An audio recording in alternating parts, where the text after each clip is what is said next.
రసవత్తరమైన నాటకంలా ముగింపు ఎవరు పలుకుతారు అని ఇంధనం పోస్తారా లేకపోతే దీన్ని మన పక్కకు జరుపుతారా అని ఎవడు క్యాటలిస్ట్ అవుతాడు, ఎవడు సూత్రధార అవుతాడు, ఎవడు ఆశపడతాడు, అతుత్సాహం ఎవడు ప్రదర్శిస్తాడు అని. కల్వకుంట్ల కుటుంబంలో 1,00,000 కోట్ల చిచ్చు కుంభకోణము అని చెప్పి రేవంత్ అన్న ఒక చిరునవ్వు నవ్వుతారు. నిన్న కవిత గారు మాట్లాడిన మాటలు సంచలనమని, కేసీఆర్ పైన ఈగ వాలనీయకుండా తను మాట్లాడిన మాటలు ఊరుకునేదే లేదు అని చెప్పి, దాని తర్వాత అన్నా నువ్వు జాగ్రత్త అని చెప్పడము, ఇదంతా ఎక్సెట్రా ఎక్సెట్రా. బట్ నా ఫోకస్ మాత్రము ప్రజల సమస్యల పైననే ఉన్నది. చిత్రగుప్తన్ అనేది ప్రజల కోసమే మాట్లాడు. తెలంగాణలో వరదలు వచ్చినాయి, తెలంగాణ మునిగిపోయింది, కొన్ని విలేజెస్ మనకు కట్ ఆఫ్ అయిపోయినాయి, వాళ్ళతో మనకు కమ్యూనికేషన్ గ్యాపే వచ్చేసింది కంప్లీట్గా.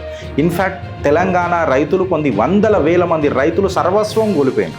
కాంగ్రెస్ వాళ్ళ గాడ పట్టించుకొని, బీఆర్ఎస్ బీజేపీ వాళ్ళ పక్షాన నిలబడి పోరాడలే.